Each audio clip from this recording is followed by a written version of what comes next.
raising awareness about the very real and imminent threat that Islamism poses to the West. All of these radical Islamists to just enter their country freely and all these grooming gangs that are happening.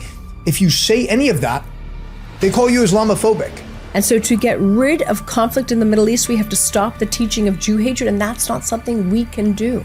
Anti-Semitism and Jew hatred are really just mental illnesses. Projecting your hatred of a foreign government on someone because they're Jewish is literally the definition of racism. What are the Jews doing right? What are they doing differently to create this level of momentum and success in their life? How can I reverse engineer some of the things they're doing to maybe replicate some of that success? Simple answer, the Torah. And guess what? The Torah doesn't belong just to the Jews. Yo, today on the Jeremy Awakens Podcast, we got an absolute legendary queen in the building, one of the most influential voices fighting anti-Semitism, defending civil rights in America, human rights attorney, founder of the Lawfare Project, founder of the End Jew Hatred Movement, author, filmmaker, leading advocate for Israel, America, the Jewish people. Did you Brooke write that all?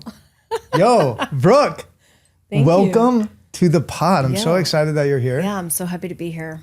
I'm happy we made it happen, Jeremy. There's definitely some obstacles There was. in the way. Lots of traffic this morning in Miami Beach. I had to hop on a city bike, but we made it. And I feel like that's actually just symbolic of the Jewish people's journey, is like obstacles. God's giving us tests. It's like, okay, let's find a way to struggle. Let's find a way to turn this obstacle into an opportunity to grow and fulfill our potential. Exactly. And I'm very curious, this End Jew Hatred movement that you started a couple weeks ago, or last week rather, huge rally in New York City with everything happening in Mamdani's leadership, thousands of people. And it seemed like everyone was just so passionate and aligned with the mission. I want to know the roots of how that started and why you framed it as ending Jew hatred rather than fighting anti-Semitism, for example. Right. Well, thanks for mentioning the rally. I want to say also I'm a very big fan of yours. I think you're wonderful. I think you bring an incredible energy to the space, and it's really been a privilege getting to know you over the past year or so. And I'm very happy to be here. You mentioned the Mamdani rally. That was unbelievable.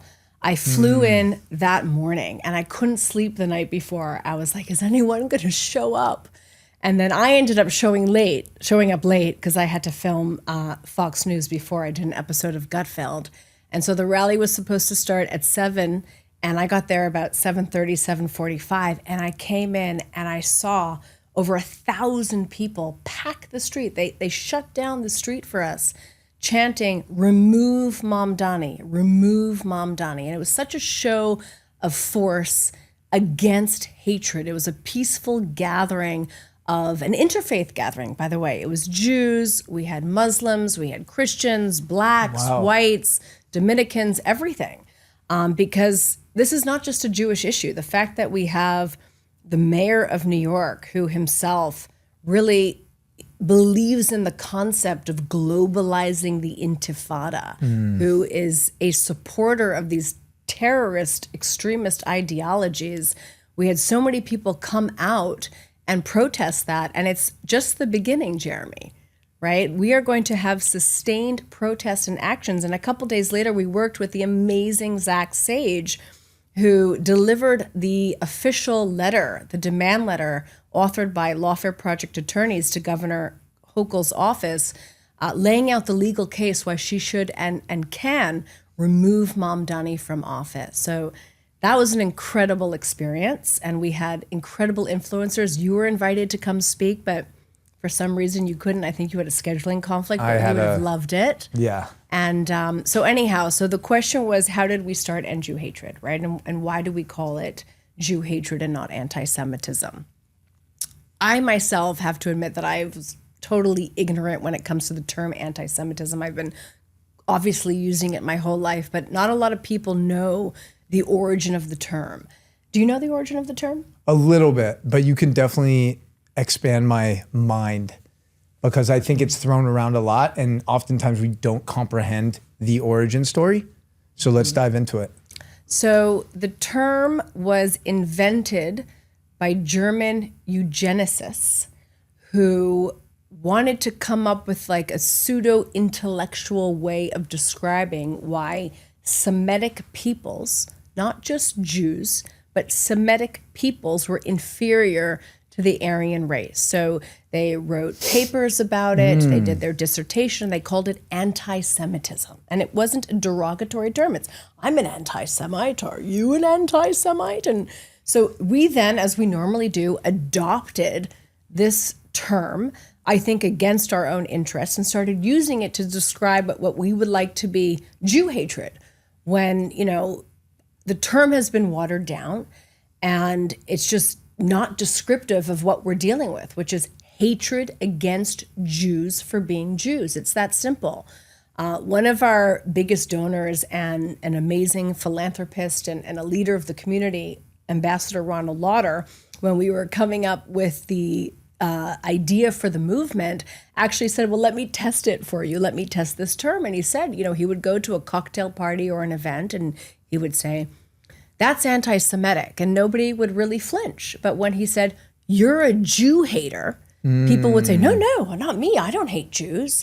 Because if you are, and we're in the age of minority rights movements, right? So if you are against, you know, hating blacks for being black, or hating gays for being gays, or hating women, so too must you be against hating Jews or Jew hatred, or you yourself are admitting that you are the bigot.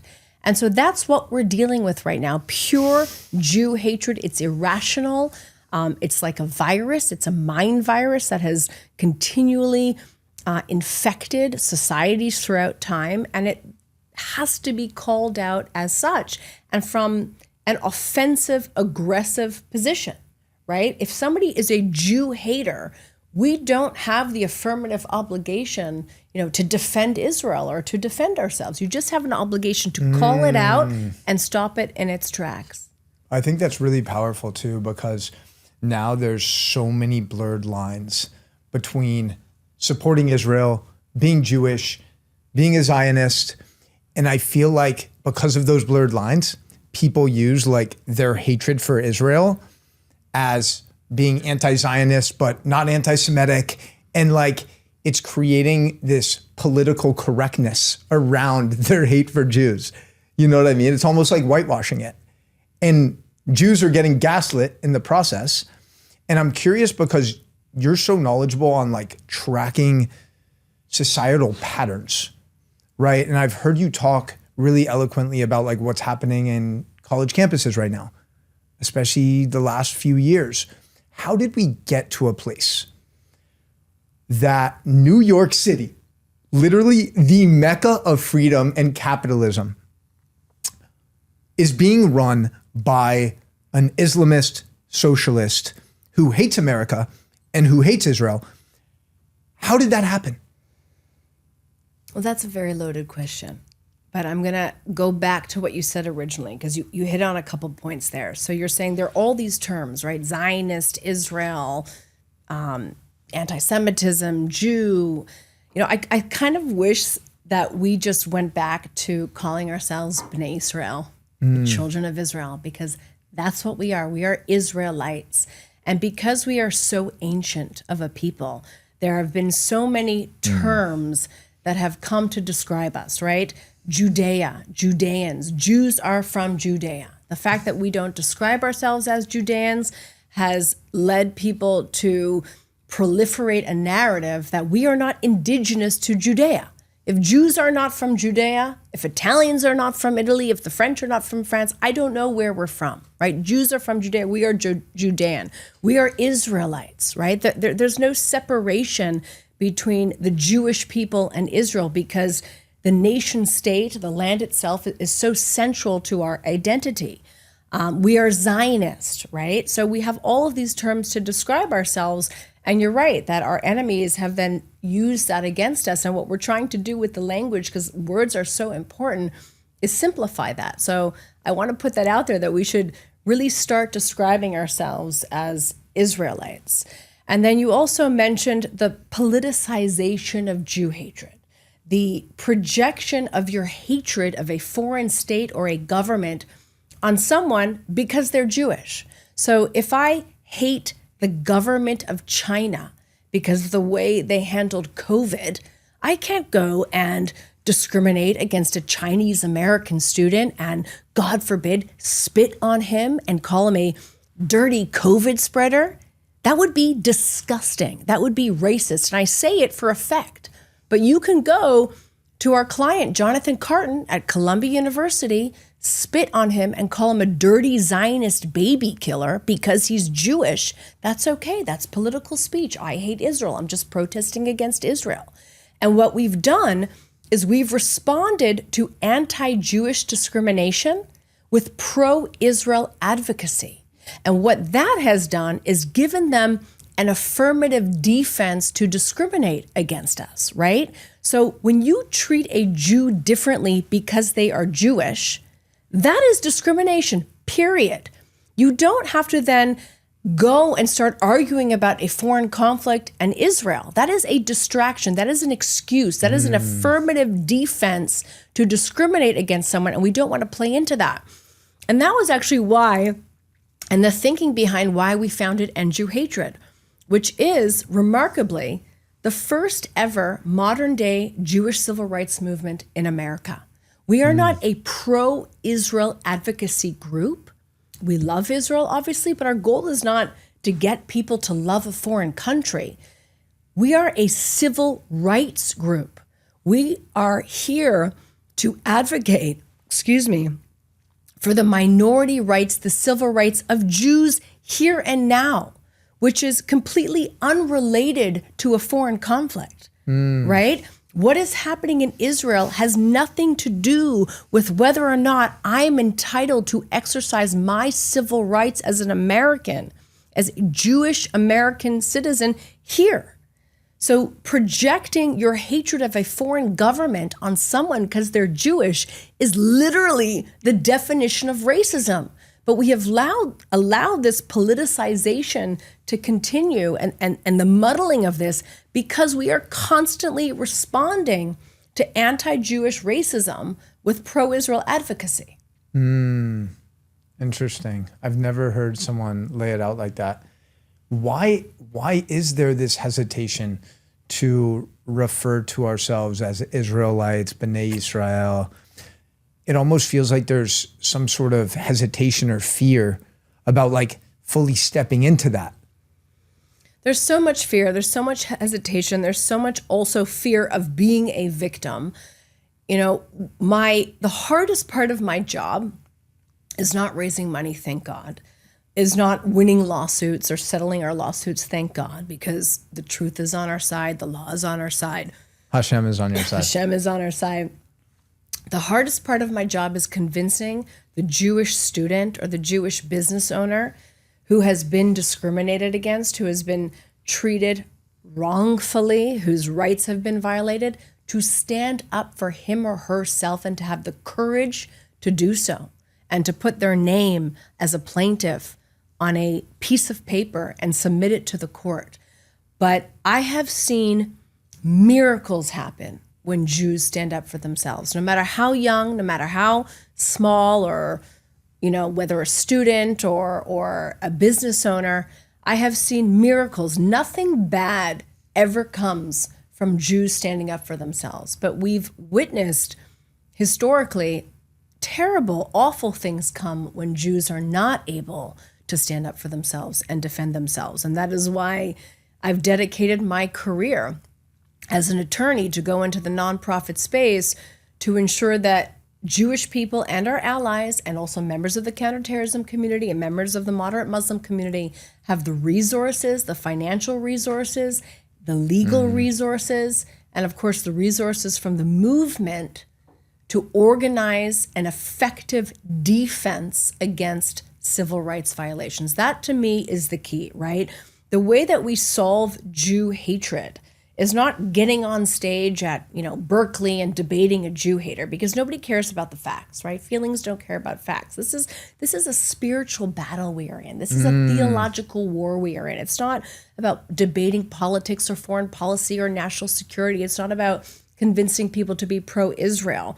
The way that we win is we organize ourselves as a Jewish community the same way that every single other minority community in America has organized, and use the same tools and strategies and tactics that other groups have used for their success, but for our success. And those tools are impact litigation and grassroots mobilization, right? Using the courts, because we are in a liberal democracy. We don't fight with the sword. We fight through legislation and lobbying, using the courts to set the precedents to enforce our civil rights, and mobilizing the people on a grassroots level to stand up for themselves. And this is the key, and ensure consequences for behavior that we don't want to see, right? For too long, anti-Semitism has gone, without any consequences. Jew haters do what they do, and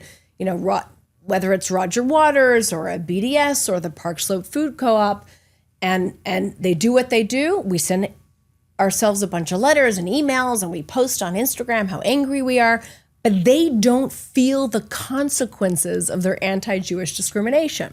So the Me Too movement, for example, did this really well, right? They picked a target. They picked one man, Harvey Weinstein, by no means the only male misogynist in the world, but they picked a target and they made an example of him with a very strategic campaign.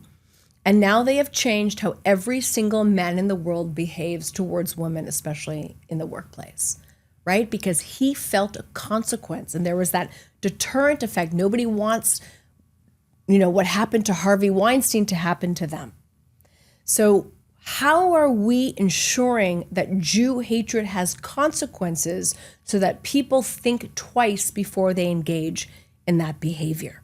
The Me Too movement's really interesting, because I also feel like, I don't want to go too far down this rabbit hole, but I also feel like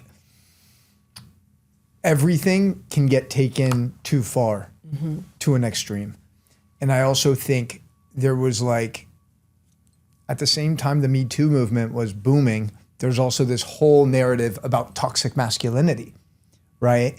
And I think this is one of the reasons, for the last decade, there's a steep decline in men's testosterone levels. Men are scared to approach women because they're afraid that they're gonna be accused of harassment. And I almost think it's created this hypersensitive state. And you talk to a lot of my girlfriends and they're like, yo, I wish dudes weren't so scared to approach me. So it's interesting. While I think the intentions were good and it's had a lot of positive effects, there's also been some interesting repercussions.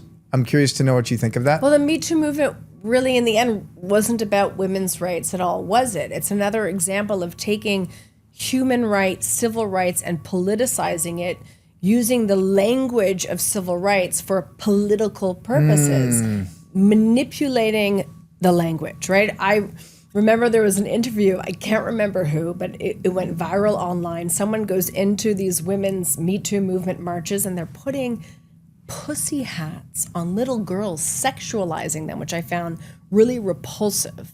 And asking these women, okay, what rights don't you have? What are you protesting here? And nobody could say any rights that women don't enjoy in America in the 21st century.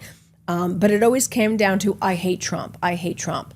So this was a movement that was designed from the start, I believe, to politicize the issue of women's rights solely for the purpose of going against a political party and attacking somebody who was running for elected office. And you see that all the time. That is the essence of lawfare, right? Which is what I wrote my first book about. This. I just want to take a moment to express my gratitude. So thank you. Thank you for taking time out of your busy day to listen to this podcast. It genuinely means the world. And I'm doing everything in my power to bring you the best people, the best conversations, the best quality of production.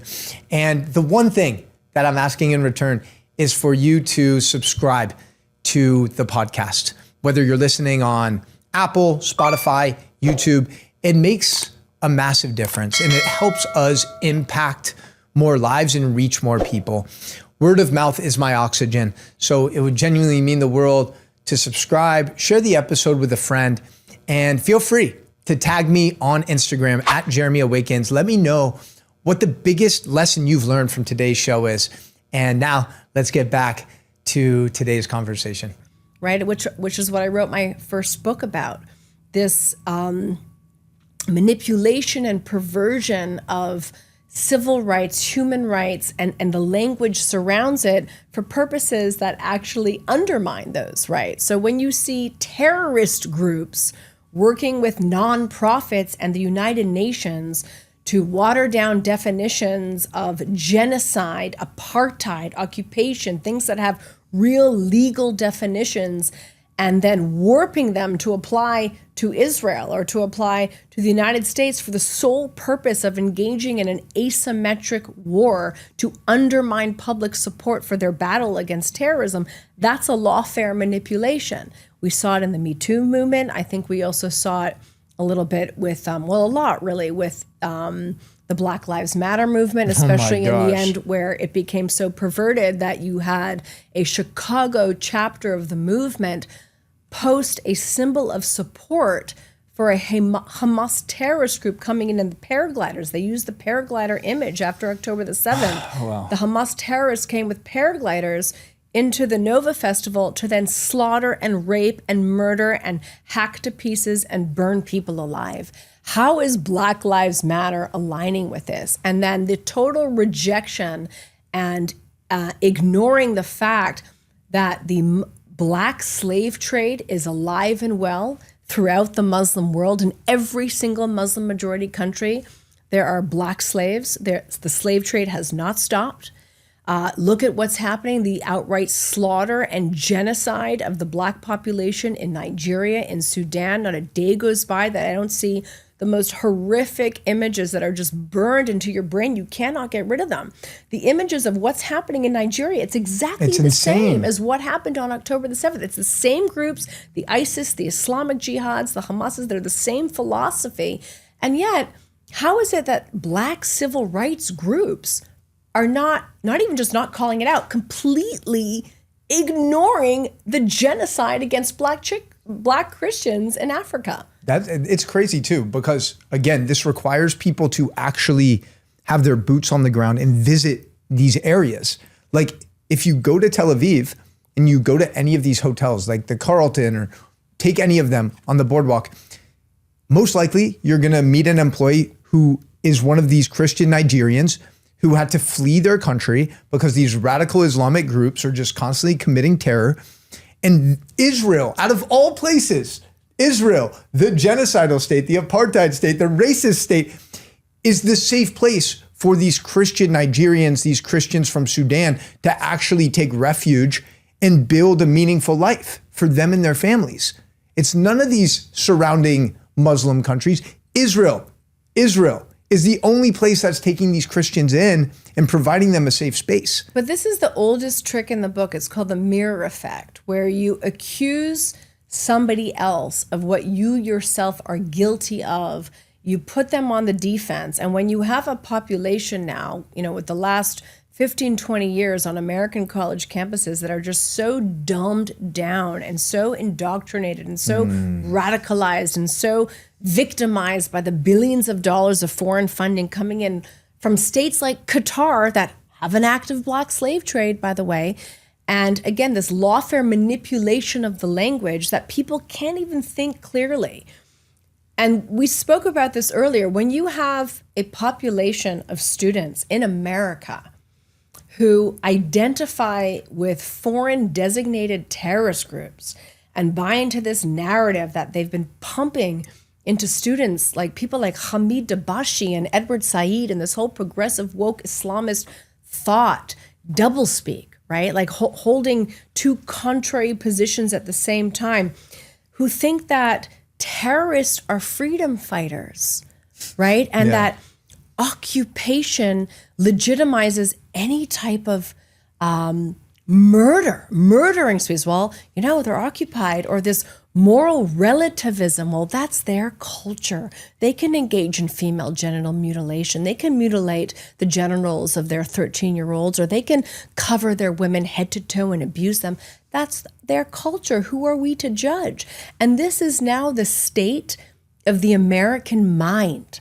And this is the downfall of the greatest democracy that has ever existed on planet Earth. Is what we are witnessing right now is this mind virus of moral relativity and the, how would you even, I guess, the sympathy with the terrorist narrative now. Suicidal empathy is what God, there you go. Suicidal empathy is what God sod, the phrase he coined, which I think is very appropriate. Like the hypocrisy of these social justice movements, even with everything that was happening since October 7th, right? You have women being kidnapped, raped, burned, all of these things, right? And where's the LGBTQ plus community? Where's the Me Too movement? Where's the feminist movement? Like, so trying to show any level of support for these women. Instead, you have Gays for Gaza all over America, right? They're marching in support of the same groups that would literally behead them and throw them off buildings. Like, and have. Do you remember when the flotilla landed almost a year ago from somewhere in Europe, and these naive human rights activists entered Greta into Thunberg, Gaza? right? No, but before that, there was another one. Okay. A young man, unfortunately, he was captured by Hamas, and he was murdered. They have no idea what they're advocating for. And we can call out the hypocrisy over and over again, but it doesn't work because these movements have been completely captured. People like me have been screaming at the top of our lungs for the last 15 years about the indoctrination that's coming into our college campuses. We've been slandered as Islamophobic and racist and anti-Muslim. And this has been going on and on. And, that's why I say the solution is not even to, of course, we can continually call out the hypocrisy, but that's not what's going to move the needle. What's going to move the needle is Jewish empowerment. It is not our job to point out the hypocrisy. It's not our job to convince people to love Israel, a foreign state. When students come to me, I say to them, it is not your job to defend a foreign country. Some of you have never been there. You've never served in the army. You're an American citizen. That's not your job. But it is your job to stand up for yourself when you have been discriminated against or you're being treated differently as a Jew. And the way you respond to that is by aggressively enforcing your civil rights unapologetically, without any defense. You do not have to defend Israel. You don't even have to defend Zionism. You have to ensure real consequences under the law, social consequences, political consequences for people who engage in Jew hatred. In my opinion, it's really that simple. Yeah, it's more of a proactive approach because I feel like the last 2.5 years, a majority of the time is spent being on defense. Right. It's like combating anti-Semitism, debunking all these bullshit lies. I hate that phrase, combating anti-Semitism. I mean, although I love the combating anti-Semitism movement, yes, everyone behind it. Yeah, they're amazing. It's just the language that we use. It's not our job. They have a problem. It's not our job to fix it. It's also not our job to establish a state for the Arabs. That's not our job. Yeah. They need to fix their own problems. Right? If they're not capable of running their state, it's not our job to create one for them. And we've tried over and over again to do it. And by the way, unsuccessfully. By the way, this is very applicable to just day-to-day life too.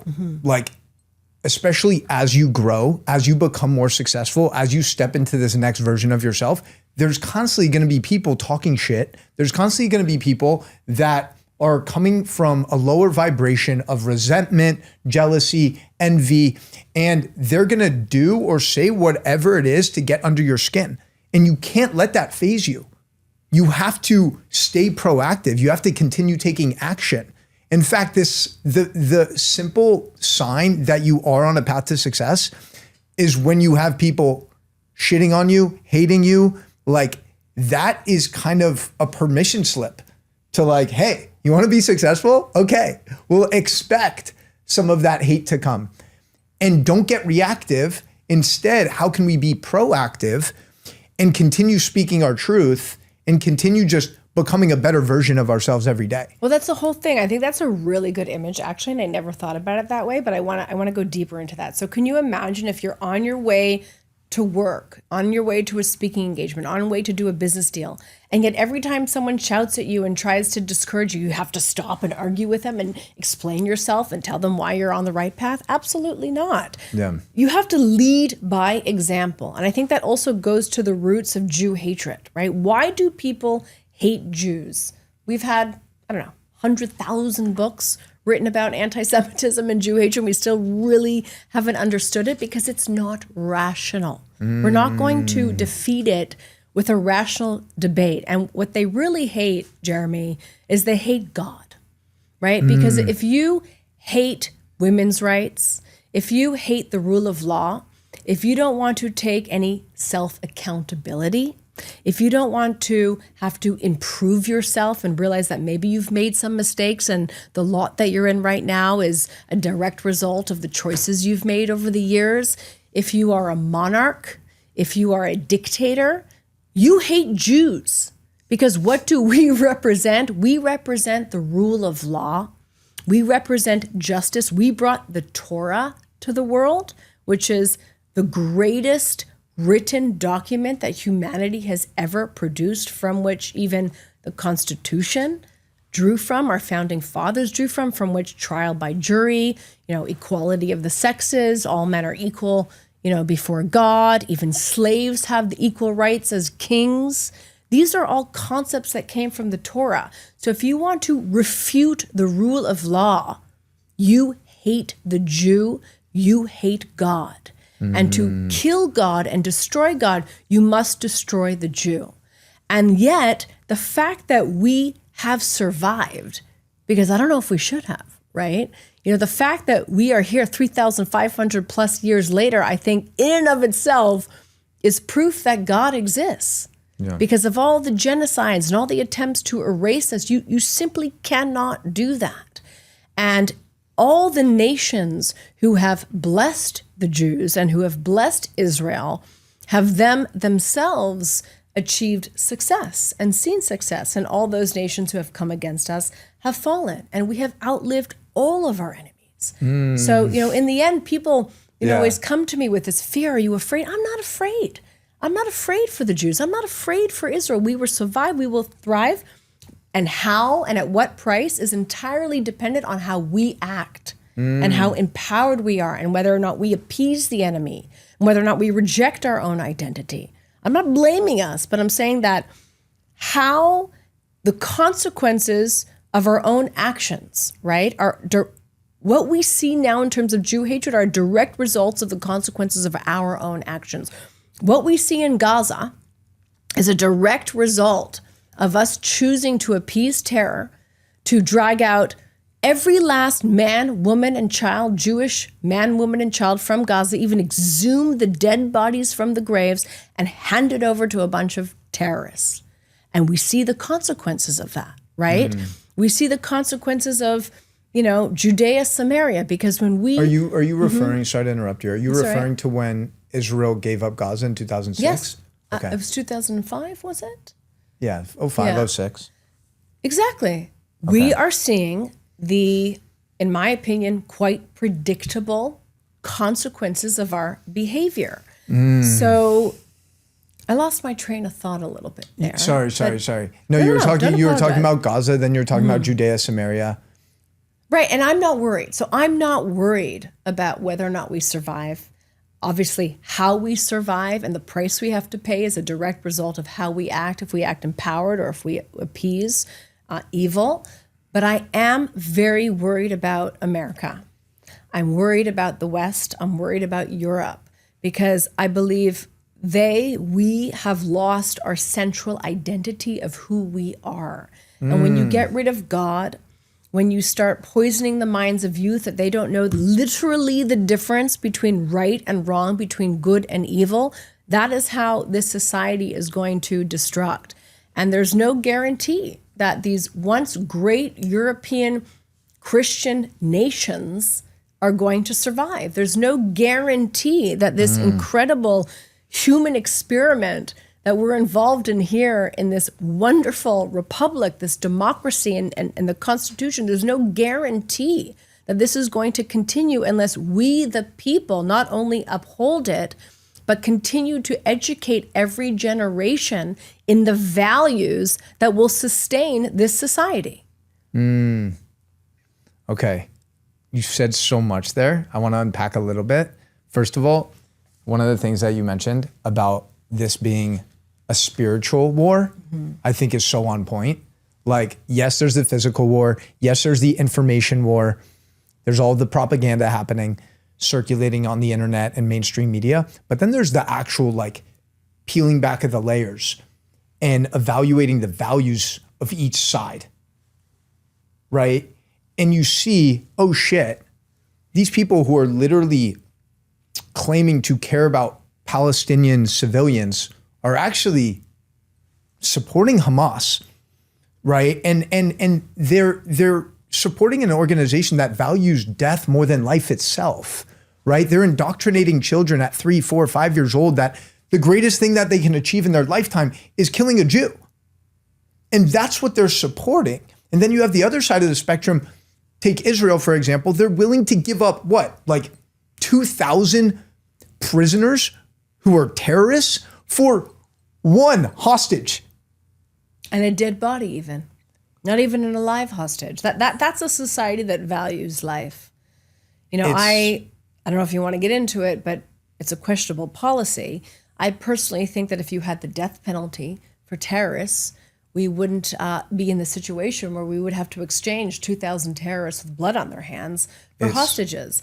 But, you know, it's not just a spiritual war, it's a theological war. Because if you hear the enemy, what do they say? They say, Allah Akbar, right? If they are in a religious war that hasn't stopped. I mean, we're talking about the spreading of the caliphate.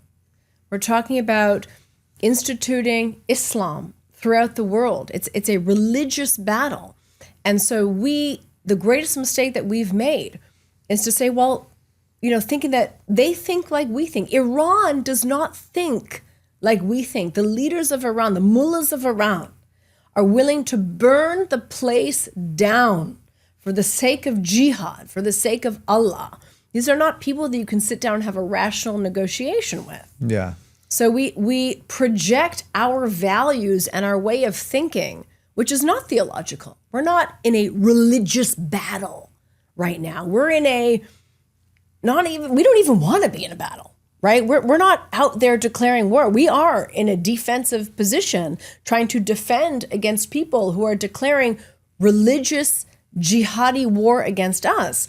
And there used to be a time, especially right after 9/11, where you could not say that fact, that truth, without being called Islamophobic. And I call it the Islamophobomania campaign, which was really a very intentional, strategic, brilliant PR campaign to intimidate Americans into not speaking about the very real national security threat that theologically motivated warfare poses, right? So after 9/11, we should have woken up and say, what is Islamism? You know, why are there people being trained? Why are people putting suicide belts on 15-year-olds and sending them out and blowing them up by remote control? Why is this happening? And we kept asking ourselves, what did we do to create this hate? And what can we do to solve it? When the right question is, why are they teaching their children to hate life and to love death? And the answer is, again, religion, theology. And it used to be cool to criticize religion. You can criticize the Pope. You can criticize and make fun of Christianity and make fun of Judaism. And I'm a free speech purist. Go ahead, criticize. But all of a sudden, you cannot criticize Islam. You cannot criticize a religion that is literally being used to indoctrinate millions of Muslim youth towards a violent version of the future. And I say this from a point of personal experience because I spent 2 years of my life in and out of Ramallah, Jenin, Tulkarm, and Nablus. I have sat down and personally interviewed at great personal risk to my own safety, members of Hamas, members of Islamic Jihad, members of the Al-Aqsa Martyr Brigades. I went into prisons. I interviewed children who had been recruited for attempting to blow themselves up or to participate in terrorist activities, children who are used as human shields. I hope you're enjoying this unbelievable conversation with Nicole. And I just wanted to let you know that we just released our 28-day cycle guide. Now, I believe this is one of the most important issues for both men and women. So women can understand their biology better and build a deeper connection with themselves. And so men can show up for their woman in the most powerful way possible. And it really requires this next layer of knowledge. And my team and I created an incredibly in-depth 28-day cycle guide to really teach you the tools to navigate these different times of the month with your nutrition, with your fitness, with your emotions, etc. So if you want to get the guide, hit the link in the show notes right now. And I really hope that you take action on some of this information because I promise you it will transform your life. This is your body. These are the relationships that matter most. So hit the link in the show notes. And now let's get back to the podcast. Terrorist activities, children who are used as human shields. I know firsthand, and I feel very confident telling you what they told me, that they are in a religious war to reestablish the caliphate, and they see it as their duty to engage in a violent jihad, not just against Jews, but against all infidels, which is why we see the slaughter of Christian Nigerians right now throughout the country. And this to them is something that should be celebrated. It's something that should be recorded on a phone. The genocidal rampage on October the 7th should be recorded on GoPros and uploaded to the internet and sent out proudly to the world because they have no qualms about what they are doing. And when, again, we in the West can't distinguish between good and evil and make excuses for that, that is when we ourselves are going to fall and we will be destroyed if we don't get a handle on this. And at least be able to talk about it openly and freely without being intimidated into silence. Are some of those conversations recorded? They're all recorded. They went into my movie, my award-winning documentary film. I see that you've done your research before this interview. I know. So what's this documentary and when did it come out? So I started my career. This is actually the documentary that got me on TV for the first time. I made a documentary film called The Making of a Martyr. And between the ages of 24 and 26, I secured these interviews that I mentioned. I went into schools run by terrorist groups. I went into a kindergarten run by Islamic Jihad. And I documented the process of recruiting and indoctrinating innocent Muslim children towards violence. And I did so, I initially started when I was a law student because I wanted to make a film about human rights abuses against children as the root cause of conflict. So I know that unless we get rid of hate education, we are not going to have peace in the Middle East. As long as 6, 7, 8-year-olds are being taught in their school textbooks by their religious clerics, by their teachers, on their media, their cartoons broadcast by the Palestinian Authority or Hezbollah or Hamas or what have you, to seek their own death and to kill Jews and infidels in the process, if that's what you're teaching 6, 7, 8-year-olds, that's what your society is going to look like in the future. It's going to be a violent society. So hate education is the root of this. I always say, no child is born hating Jews, right? Hatred is a natural emotion. We're all born with it, but Jew hatred is taught. Yeah. And so to get rid of conflict in the Middle East, we have to stop the teaching of Jew hatred, and that's not something we can do.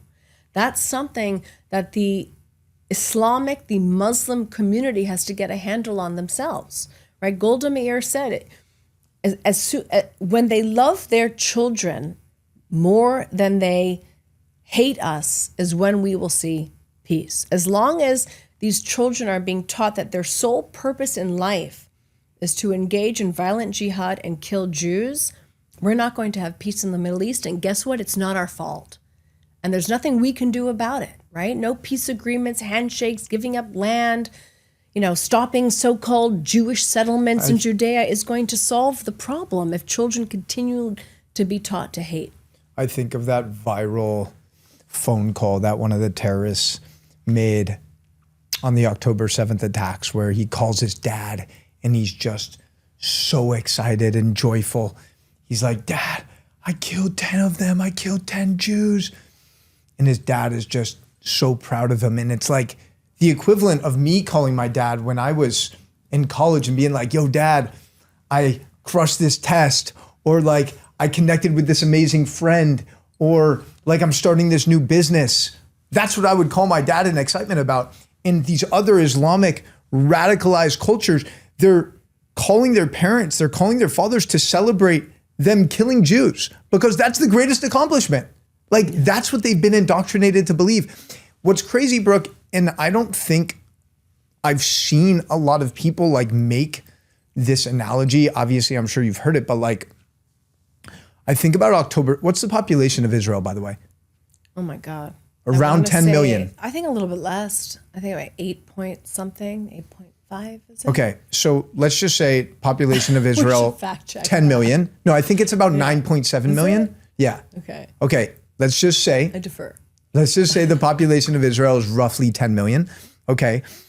Now, 1,200 people were murdered and massacred on October 7th. If you create the equivalent to that in America, where the population is 350 million, that's over 40,000 civilians being slaughtered and murdered. So you can imagine just this savage army from Mexico coming to University of Texas in Austin and just killing their entire student body, 40,000 people, right? It's literally the equivalent. How would America respond? Right, Mexico wouldn't exist. Mexico wouldn't exist. Exactly. And when I think about Israel's response in Gaza, the estimates are what, like 60,000 people, half of whom were Hamas. 30,000 out of 2 million people in Gaza is what? I think it's less than 2%, maybe 1%. So anyone who's saying that Israel's committing a genocide, but my question for you is, what would you have done? Like, do you think Israel should have flattened Gaza like early on so it didn't get dragged out? We were both in Gaza. Yeah. I was the second civilian to be given permission by both the Israeli government and the U.S. government to enter into Gaza while the conflict was still raging. And I did so because I wanted to, and I went in with the Gaza Humanitarian Foundation. I wanted to expose the famine lie. And I documented that and we put it online. And people just couldn't handle the truth because, right after there were accusations that I'm some sort of Israeli agent. Obviously, I'm not. And I exposed what was happening there. I exposed how all the food was being left outside, was being rotten, how the UN trucks were being attacked. Actually, I had met about 12 truck drivers and I filmed them and I spoke with them. And a week later, one of those trucks were set on fire and one of the drivers was lit on fire and burned to death. And these were actually Palestinian Arabs who were risking their life to try and deliver food to their community who were being attacked by Hamas. But, it's a culture. And I had this firsthand experience, which really opened my eyes, which was shocking, of interviewing young children. And this is why I say it's the greatest crime against humanity to teach a child violence and hatred, because you ruin that child forever. I did an interview with a group of children outside the home of Wafa Idris's mother. Wafa Idris was the first Palestinian female suicide homicide bomber. She blew herself up in a crowded Jerusalem marketplace. She killed one person and injured about 100 other people. And afterwards, she was celebrated as a hero throughout the Middle East. the most popular girl's name that year was Wafa. There were streets dedicated to her. Saddam Hussein dedicated a whole square to Wafa Idris in Iraq. And I went to visit her mother, and I went to go see her, and the whole top, our film crew went, and the top floor of her house was demolished because it is the policy of the Israeli army to demolish the houses of suicide homicide bombers as a deterrent effect. And the first thing that Wafa Idris asked our film crew was, "Do you have my money?" Because she thought we are coming from the PA to give her from the Pay for Slay program, because all the families of suicide homicide bombers also get money. We found out that Wafa was actually divorced, that she was barren, she couldn't have kids.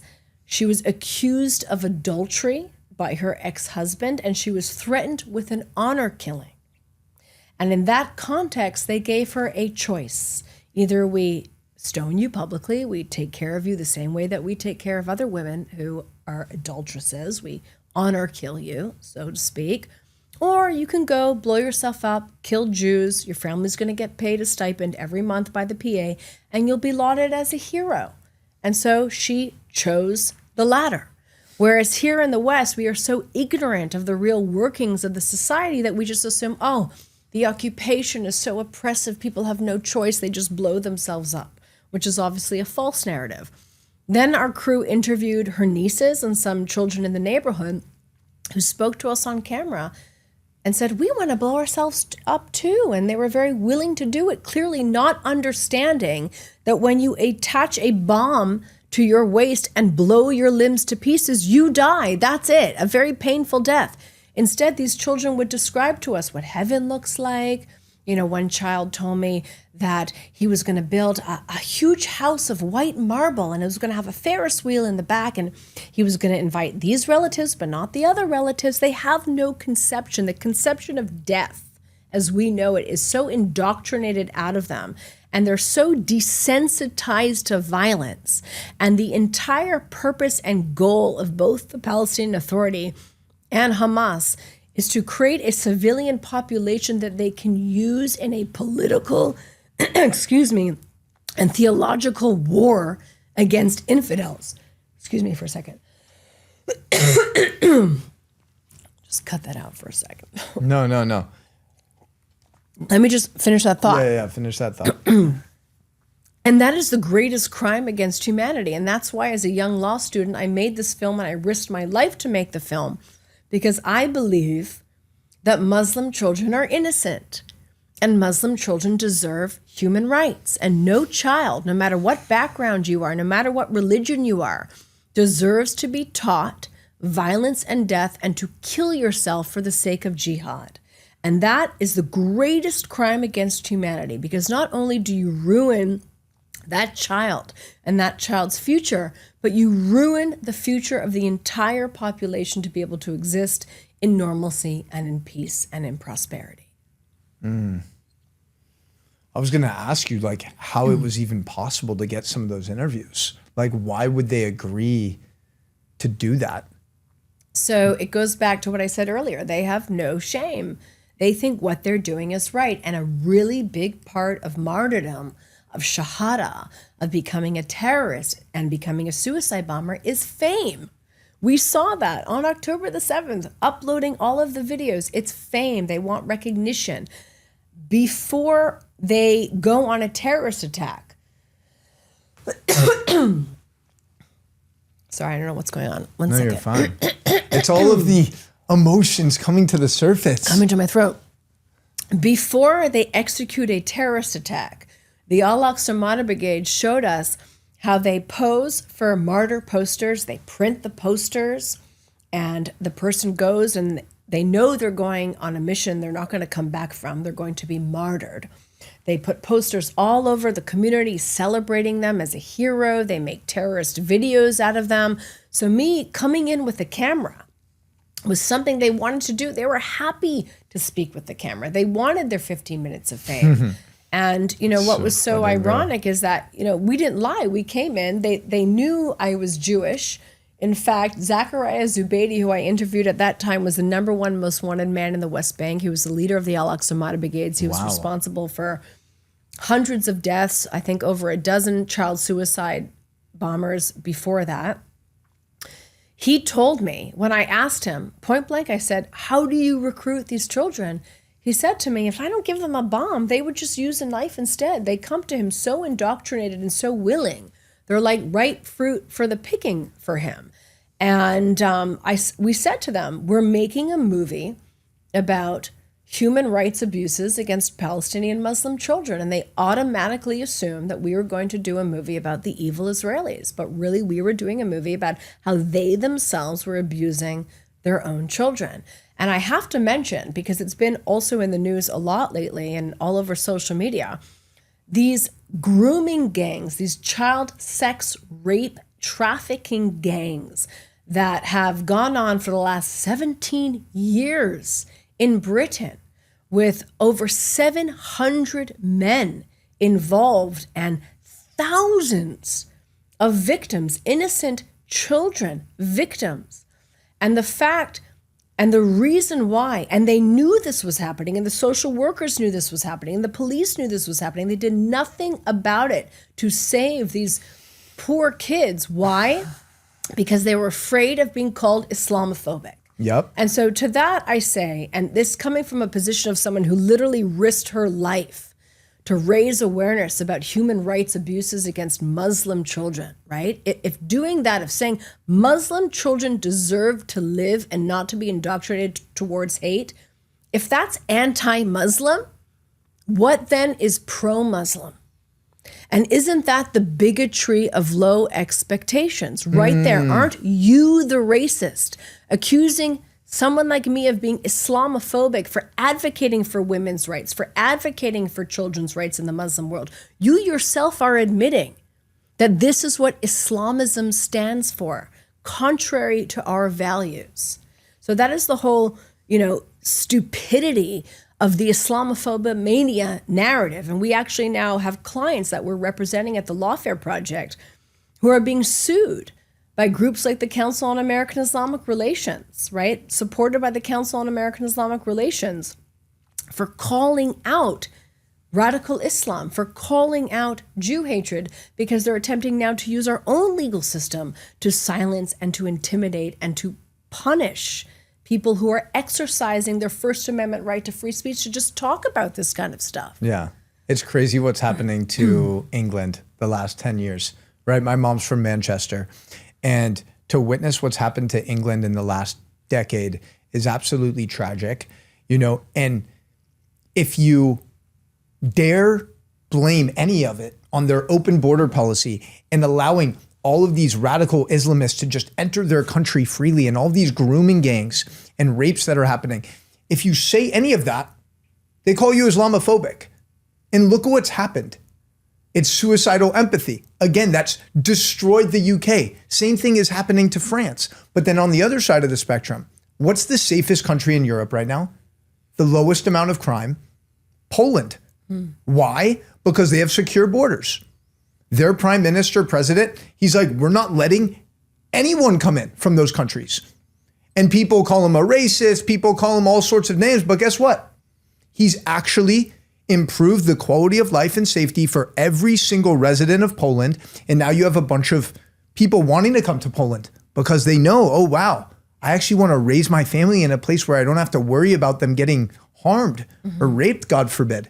But this is, again, the fallacy of this pro-Israel narrative, right? And any politician knows this. Negative campaigning works. Negative campaigning isn't necessarily a bad thing. So we've spent hundreds of millions of dollars on pro-Israel advocacy, and it has not moved the needle. In fact, I would argue the needle is moving the opposite way, trying to get people to love a foreign country, a state, right? When instead the entirety of our focus should have been on, and was on until this Islamophobia campaign, raising awareness about the very real and imminent threat that Islamism poses to the West, and it is a shared threat. Because it's a lot harder to get some mom in Ohio to love a foreign country that she, has no identity with. And why should she? Why should she be pro-Israel? I mean, who cares? Like, she pro-Italy or pro-France or pro-German? Who cares? Yeah. It's a lot harder to do that than it is to say, you see that video of that girl that looks just like your daughter with shorts and a t-shirt on, walking on a street in Belgium and being surrounded by 15 Islamists and being shouted and being threatened, with rape? That is coming here. That is here now. Yeah. Right? That is a threat to you. And guess what? It has nothing to do with the Jews.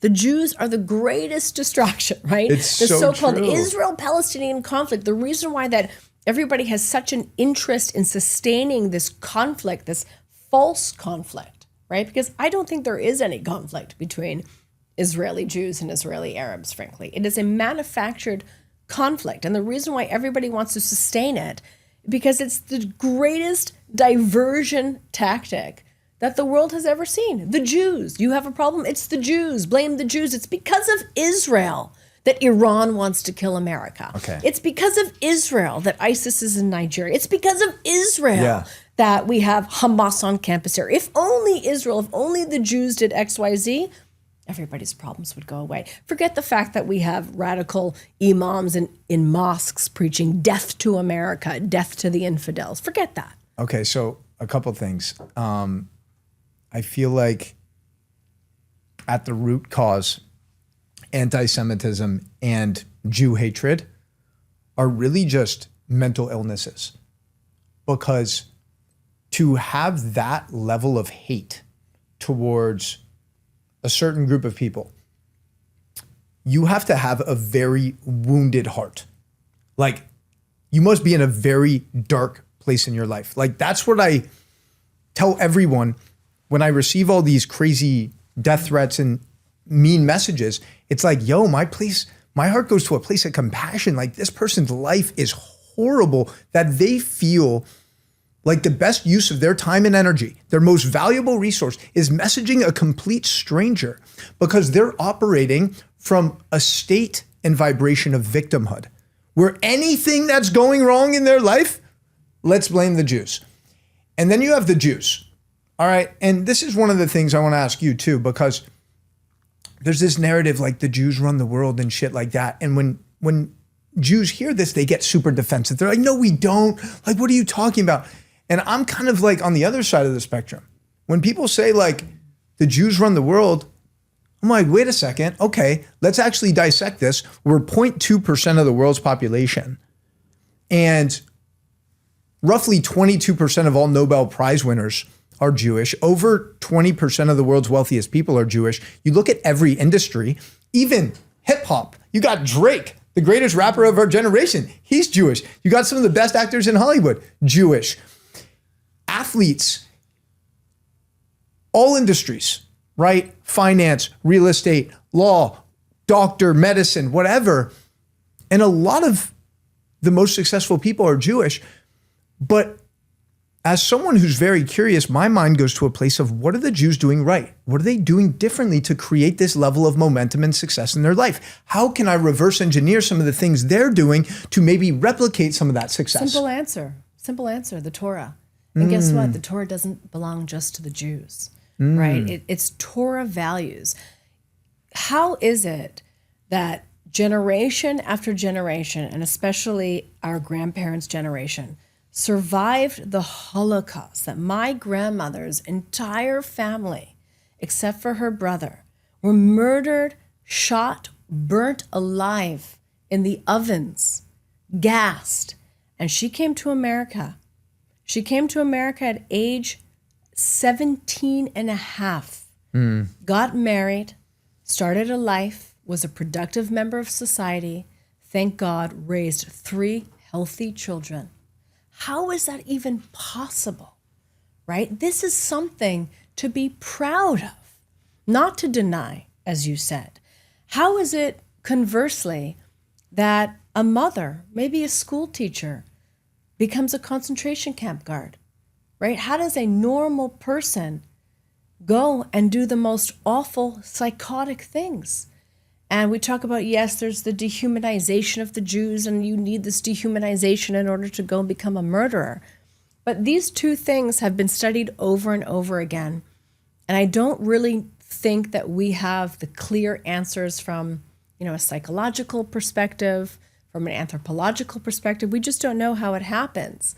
But I agree with you that we need to celebrate our success. And we need to do so by what you do, which is spreading Torah values. The Torah is a document that anyone can read. It doesn't exclusively belong to the Jews.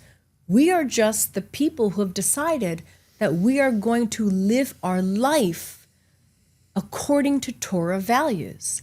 And that is why we are able to succeed in any generation, in any time, with any political adversary, in any, in political environment. We are still able to succeed because we cling to the truth that the Torah is. And that's why I also think we need to bring more Torah values to our advocacy, right? Stay away from the political and national security and foreign policy and all these legal arguments, which is ironic for me to say, but bring more of our spirituality and our theology into the conversation.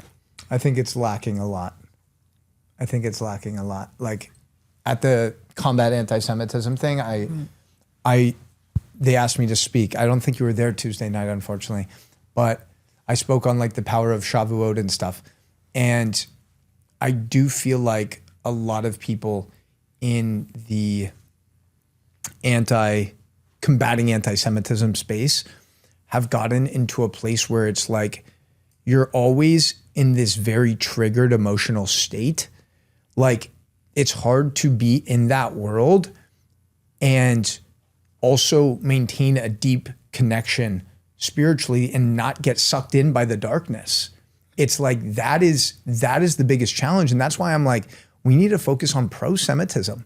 Like every single Jewish man should be hopefully saying the Modeh, rapping tefillin. Like we should be doing Shabbat dinner. We should be cultivating community. We should be co-creating businesses. We should be inviting God into our life in every single way. We should be building large families. Like this is the best way to combat anti-Semitism, in my opinion. I agree with you completely. And I think you do an amazing job at that. And if you just look, just to give examples, right? Like how have we survived, how have we thrived? Like even the simple things, right? How did Jews survive the plague? Because we were washing our hands.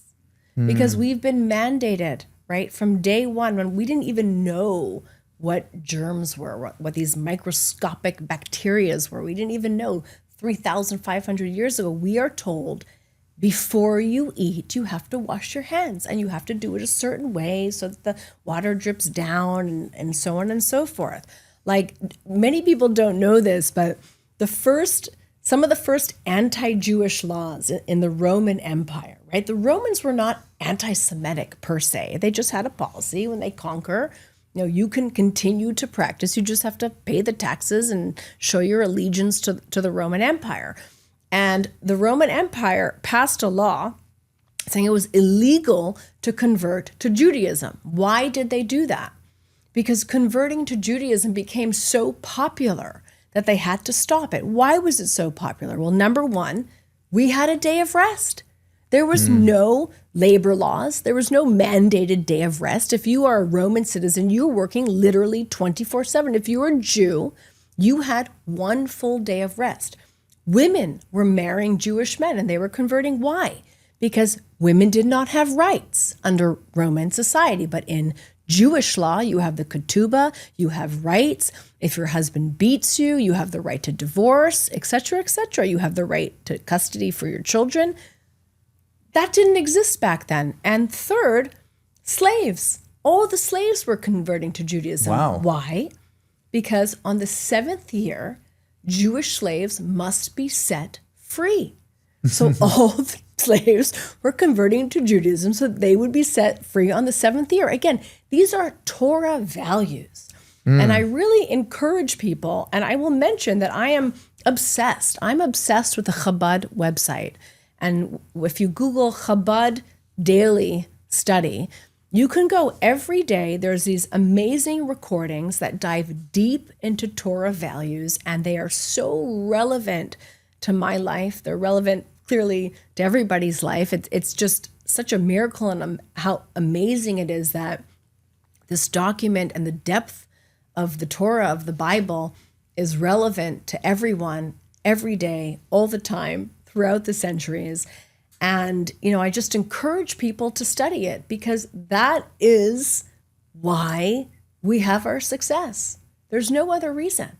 We're human like everybody else. We're flawed, right? We can rise, we can fall. And our rise and fall is entirely predicated on whether or not we stick to Torah values. Yeah, a couple of things about that. Number one, I'm curious to know what you think, but I think overall, Jewish education, at least in America, in my experience, has done a very poor job of passing that down. You have like yeshivas and you have these different day schools. I went to a Jewish day school until 5th grade, and I'm grateful that I went there. There's certain values I'm sure it instilled in me, but like, I think we've done a very poor job of making Judaism cool. Like, when you dive into the spiritual rituals and the spiritual meanings behind so many of the things that we do, whether it's saying the chamotzi with 2 challahs instead of 1 because we're receiving twice the sustenance on Shabbat, even when we are resting, right? Or why we wash our hands in a very specific way, or why we dip the challah in salt 3 times, right? All of these different rituals have so much intention behind it, but I feel like a lot of people's experience with Judaism is like rules and restriction, and they don't think about it in a way that is expansive, that's creating this vessel for me to receive more light in order for me to share more light with the world. And that's what Judaism really is all about. It's just about becoming the vessel so you can receive all this love and light from Hashem and then share that and amplify that for the community. But Jarrett, don't play down the restrictions, because it's also about taming your animal self, right? There is a lot to be restricted, whether it's Judaism or not. I mean, you just go on Instagram and see how everyone's advocating, the metabolic diet where you have to fast between 12 and 16 hours. That is restriction. Our existence, our material existence here is a conflict between our animal self and our spirituality. And that's why the root of Jew hatred, it's people who refuse to restrict that animal self, who don't want accountability, who think that beating women or rape is okay, or bestiality is okay, or child abuse is okay, or, a fascist dictator subjugating its people, that's okay. We have to practice restriction on all of these animalistic desires that we all have, and Torah is a way to restrict that, and it's very difficult. And I don't think, and the whole practice of Judaism, is you're never going to get it completely right. I don't know if there's even one person historically, biblically, who was not flawed. All of our major leaders, Moses, King David, everybody was super, super flawed. And the Torah stories is all about consequences of the actions that you yourself chose to take, and the concept of free will and owning those consequences.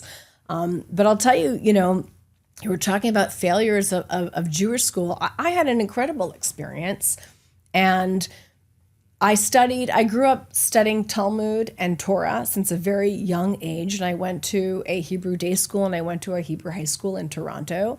And I really credit the study of Talmud and Mishnah, which is studying the legal arguments and the arguments between the rabbis. And again, there's no one right answer, which is insane. Judaism doesn't have right answers. We are not even obligated to believe in God. We are the one religion that says, it's okay, you don't have to believe in me, but you have to love.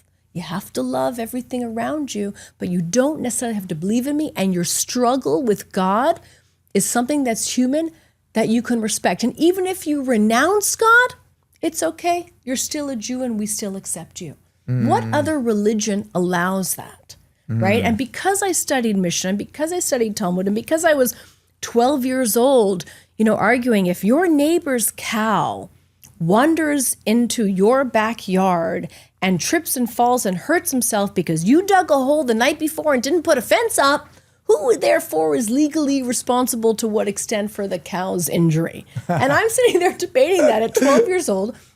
I think that's the reason why I passed the LSATs, to be honest. I think that's the reason why I was able to become an attorney, because it's this brain training, right? And that's, again, why the Torah and the study of the Torah is so brilliant, because it's constantly requiring you to question and answer and challenge, not to have any type of blind obedience to any authority.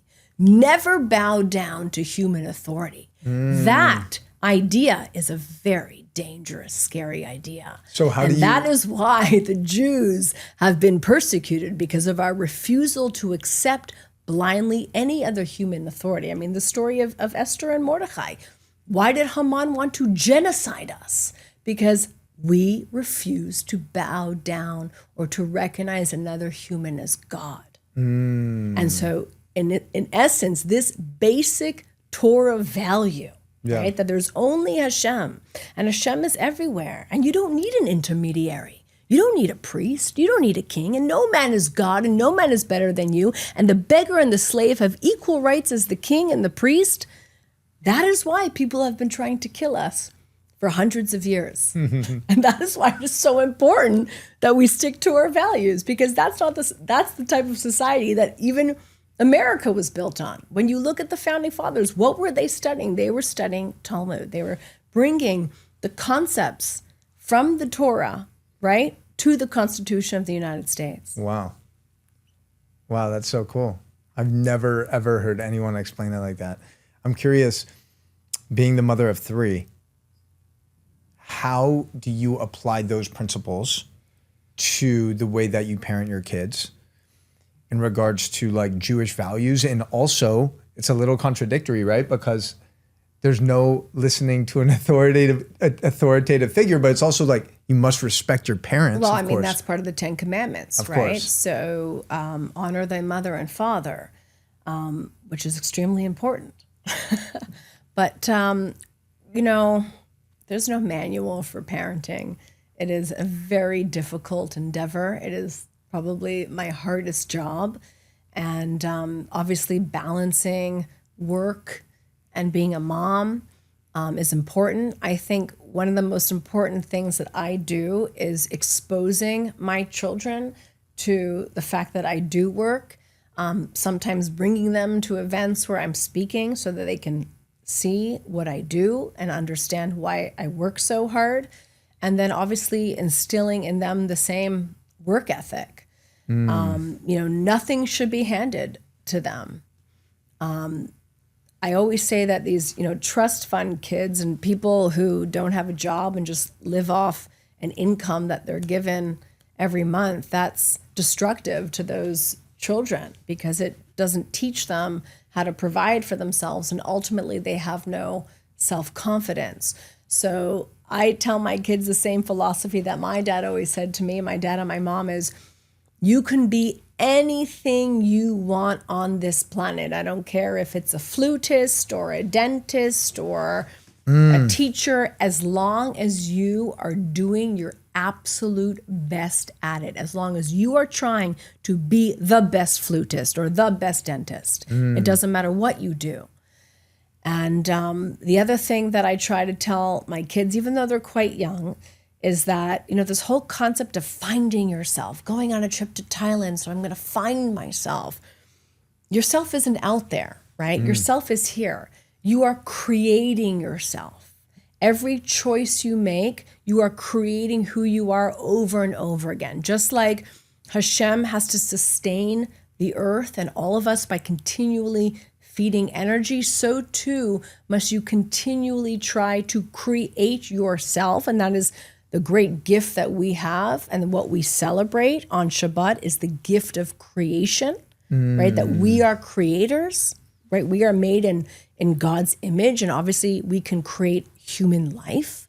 And everything around us is a human creation. It starts as an idea, then it comes as a word, and then we can actually physically create the world around us. So too, do you have to think of your own development. You must continually create yourself with your choices and your thoughts and your words, not find yourself somewhere out there. So no outside influence is going to tell you who you are. Damn, Brooke, that was beautiful. That was so good. Wow, that was some deep shit. And that reminds me, because I'm reading this book right now, and the part where I'm at, it's all about asking God to be a partner in our life. I'm entering this new relationship. How can we invite God into this relationship? I'm starting this new business. How can I invite God to co-create with me? Because God created this world in a state of potential. He wants us to unleash the unlimited possibility. Like, he created grain, he didn't create bread, right? It required human intuition and intelligence and ideation to bring this to the world.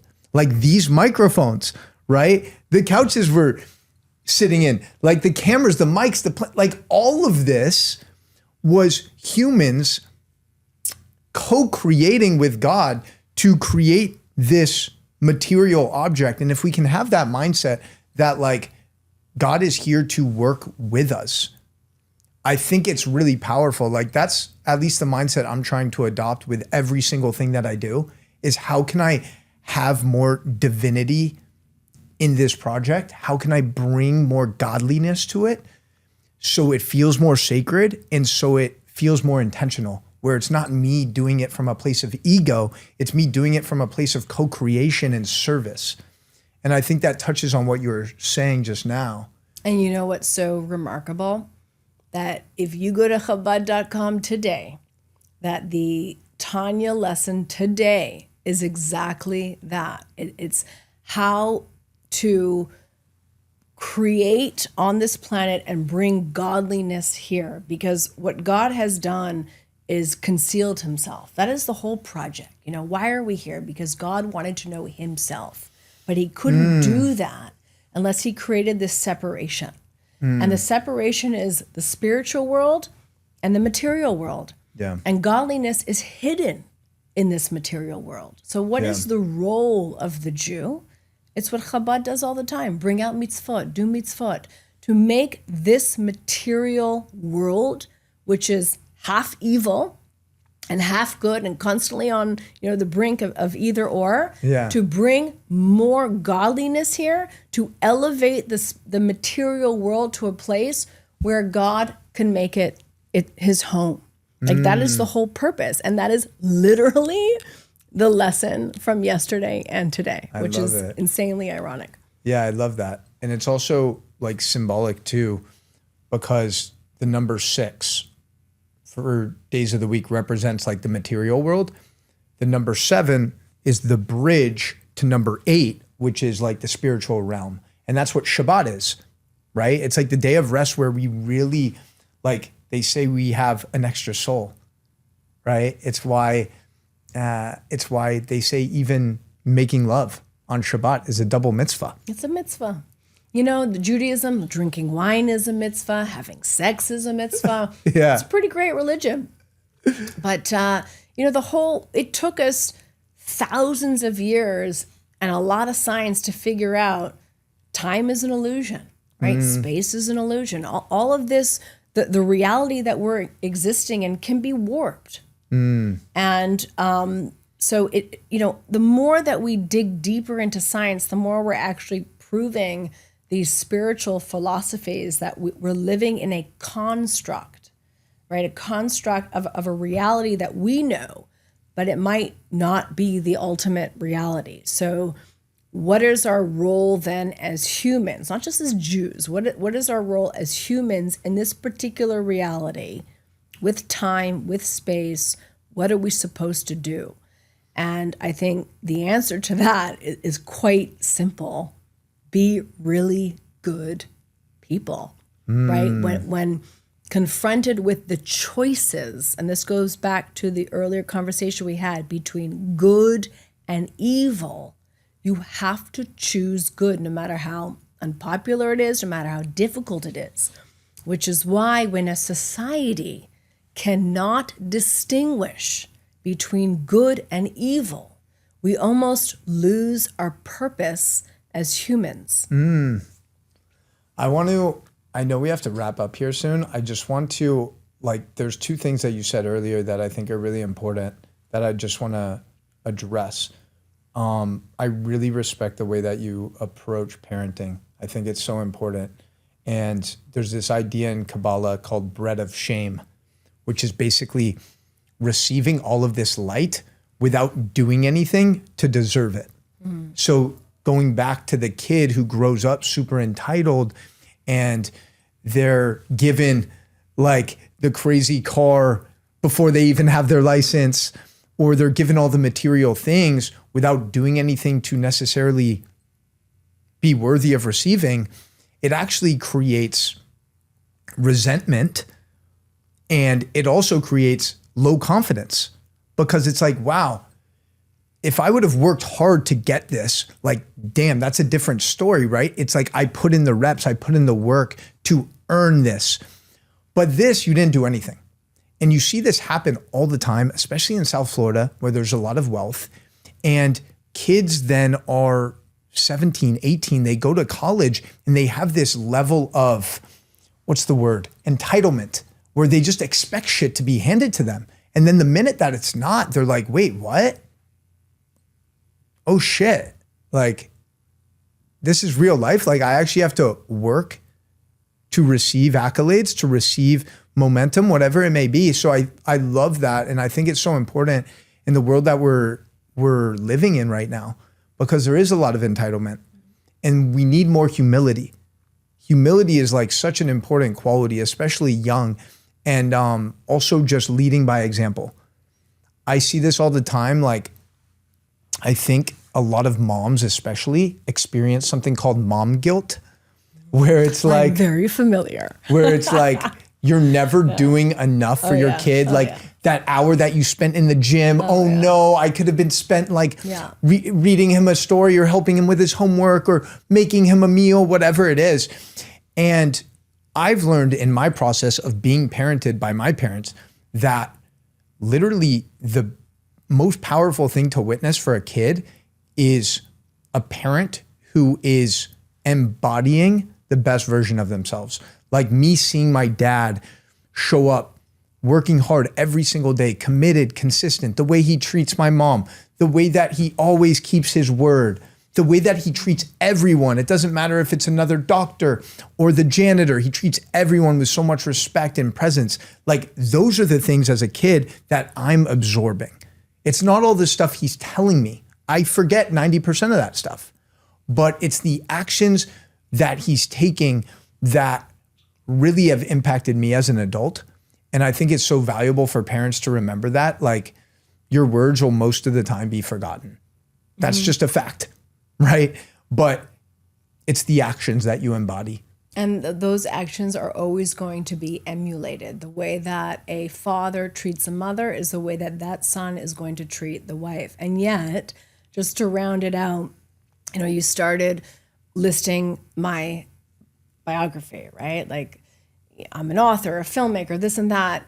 But to your kid, you're just mom. Yeah. You're always just going to be mom. No matter what you accomplish, no matter how many times you go on TV, no matter, whether or not your film won an award, to them, they're never going to see you as lawyer or filmmaker or author. They will always just see you as mom. Yeah. And it's such an intimate, beautiful relationship. And they will always emulate. Subconsciously, they will be emulating you. So it's the greatest responsibility. It's the greatest privilege. It's the hardest job in the world. And, Jer, if you have a cure for that mom guilt, let me know. Mushrooms. Mushrooms are the cure. No, I'm just kidding. No. But yeah, I think it's honestly just a lot of this stuff, I think, comes down to just having more grace for yourself. I think we live in a world that is so obsessed with just productivity and constant growth and instant results. And oftentimes it's really just being more patient with yourself. It's like expanding your time horizon. Like, there's no rush, okay? As long as you commit to just being a better version of yourself every day and doing the best you can, then the results are always gonna reflect that. And even if they don't, that's just another test and obstacle and opportunity for you to learn a valuable lesson and then continue expanding from there. So I think that's at least what I've done for myself, because I'm naturally very hard on myself. So I'm like, okay, how can I not reduce my expectations for myself, but how can I be just a little kinder to myself when I'm like making progress and taking time to even celebrate the progress, right? I think we're scared to celebrate our own progress because then we think I'm gonna be less hungry. I'm gonna be too complacent. So it's balancing this hunger, this consistent hunger to always be better and always evolve, and also a recognition of when you're making improvements. You know what I mean? It's like I started this podcast from my own fucking closet and I was recording it from my phone. And it's like, you know, when I was first trying to get guests, no guests wanted to come. And now I have Rabbi Manish Friedman, who's one of the #1 Chabad rabbis in the world, asking to come to New York to do another live show with him. And a lot of amazing people who are constantly like wanting to come on and engage, including you. So it's like just a constant evolution. And as long as we don't give up, we will be successful. That's what I've also learned. I have this tattoo here that says Hatmada, perseverance, persistence. Keep fucking going. Even when you feel like throwing in the towel and giving up, I promise you, if you stay committed and consistent for 1 year, 3 years, 5 years, like you will start to reap the rewards. You will start to see the growth and momentum. I'm sure you can attest to that. Yeah. Like you've been doing this work for 2 decades now. Well, that's also important because we're in this age of this instant gratification and the immediate, you know, social media star. And what I see from you and from most of my friends, it may look easy, but these are people that are literally working 24/6. It is not easy. Okay? I love that, 24/6. I don't think I've ever heard that before. Really? Yeah. And there have been so many times, if we're going to get personal, you know, the honest truth is there are so many times that I've wanted to quit. So many times. But every time I have, Hashem has sent me some sort of signal, a message to give me a little bit of the encouragement that I need to keep going on. And so everybody gets to that place. Everybody has high highs. Everybody has low lows. And especially what we've gone through as a community after October the 7th, we've had some real lows. And there are so many times that I've, you know, wanted to quit the nonprofit world, especially with all the infighting happening and how hard it is to sign clients. And sometimes, how hard it is to fundraise. And but there's always been something when I was on the brink of quitting that has said, no, not yet, and given me that push and that signal, which I'm grateful for. I love that. We're going to finish with like 5 quick rapid fires. Okay, like you don't need to go crazy explanation. We'll just go quick. Okay. All right. What is the biggest threat to America right now? Ignorance, stupidity.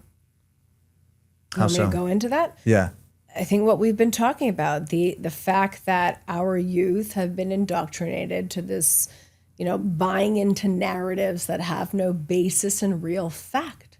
The ignorance of history, historical ignorance, right? History repeats itself over and over again. All you got to do is pick up a book and read it, and then you'll know how to behave and what not to do and what will inevitably happen if you continue to repeat the mistakes that people have done historically. Are the Jews the chosen people?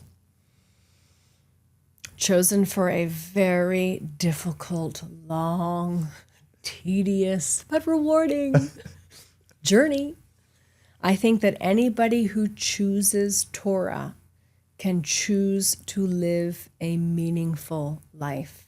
And yet, again, and I'm being very honest here, after October the 7th, I had a come to Jesus moment, let's call it, literally. I said, forget it. I'm done. I don't want to be Jewish anymore. Screw you, God. I'm out of here. Not again. You're doing this to us again. I don't want to be a part of this. Chosen people. And then a couple weeks later, I came to my senses and felt very renewed and invigorated. But I'm not pretending like I've come to terms with the weight of being a part of a Jewish nation.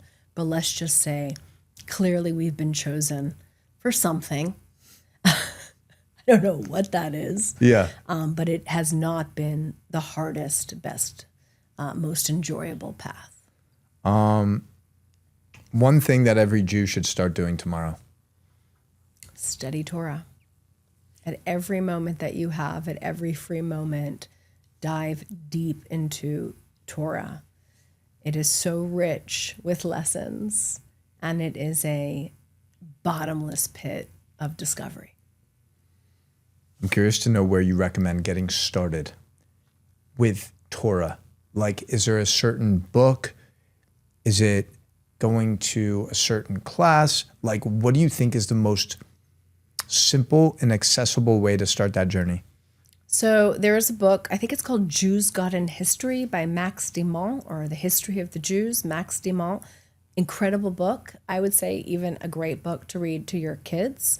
But I will repeat again, if you Google Chabad Daily Learning and you go on the website and you click the daily learning, you have videos ranging from 3 minutes to 15 minutes to 3 hours that you can listen to, you can watch. And I listen to them almost every day if I can. Okay. So Chabad.org, Yeah. I think. Definitely. How many genders are there? I'm really curious to know your answer. 2. Really? I do think so. How many genders do you think there are? I don't know. There seems to be a lot of confusion these days. I'm not confused. I thought Are I you would ask you. confused? No, I mean, it's just interesting, Brooke, you know. I mean, We have men competing in women's sports, and we have biological men using women's locker rooms. Yeah. By the way, there's this crazy story in California where, like, there's very clearly biological men going into a women's locker room. There's like teenage girls in there. yeah, that's abusive. That's disgusting. And the woman who was complaining, Yeah, they punished her probably. and she was a black lesbian woman, and she was in outrage. She's like, this is unacceptable. I feel unsafe. And then she was the one that was getting persecuted as transgender phobic when she's black and lesbian. She's part of 2 minorities. And all of a sudden, none of that matters. But you asked me before, the question was, what is the greatest threat to America? What is the greatest danger? This is what I'm saying. This ignorance, this living life that's not grounded in reality and fact base. That is a big problem.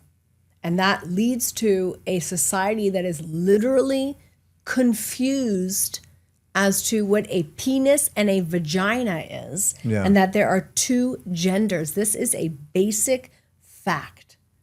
And President Trump has said it, and the fact that repeating this basic fact is somewhat controversial, if this is the point where we're at in our civilizational, struggle, then we are going backwards, not forwards. There's been so many valuable things you've said on this podcast. Like, I can't wait to watch it back because I'm like, I need to process these things further. You're absolutely incredible. Is there anything that we didn't touch on, or is there some final message that you'd like to leave the audience with? I think the message that I would leave with is the one that I tell myself over and over again, which is the greatest lesson of my adult life. Lo lefached. Do not be afraid. There is nothing to fear. Stand up for the truth. Stand up for yourself. Truth is the safest ground to stand on always. Do not be afraid. I love that. And I think it's so important because there's more and more people who are afraid to openly have their Magen David. There's people I know that in London and Paris, they're changing their name on Uber because there's so many Muslim drivers and they don't want to have a Jewish name on there. And I understand those sentiments, but as soon as we as Jews operate from a state of fear, we are actually perpetuating the problem of Jew hatred and anti-Semitism even more. I agree. And it's really important to just, and that goes for anything, by the way, that goes for your truth, not just about your Judaism or your identity, but also, you know, what you stand on and your values. And without our values, we're nothing. We're just confused. We're just floating in the world without any direction. So, Brooke, super, super grateful for you. Thank you so much for making the time. I'm sorry that I came in a little bit late. It was a crazy, chaotic morning. Where can people connect with you? And we'll link everything in the show notes. Please follow me on Instagram, which is Goldstein Brooke, and on X, which I also believe is real Brooke Goldstein, or opposite. I'm not quite sure because we'll that's link everything. How much I'm on social media. Definitely social media, and I encourage everyone to join the End Jew Hatred movement. It's not just for Jews, it's for Jews and everybody who believes in Jewish civil rights and minority rights. Stand with us, stand against extremism, be a part of the movement. And of course, look up the Lawfare Project, because if you are Jewish and you are being discriminated against, you have rights. You have a right to stand up for yourself, and we will provide you with pro bono legal support, financial support, and all the support you need to ensure that your civil rights are protected. Absolutely legendary. Check out all the show notes for Brooke's work, and we'll include the book in there and the documentary as well. Yes. Much love, everybody. Until next time, thank you so much for watching and listening. This was absolutely epic. Peace out, y'all. Bye.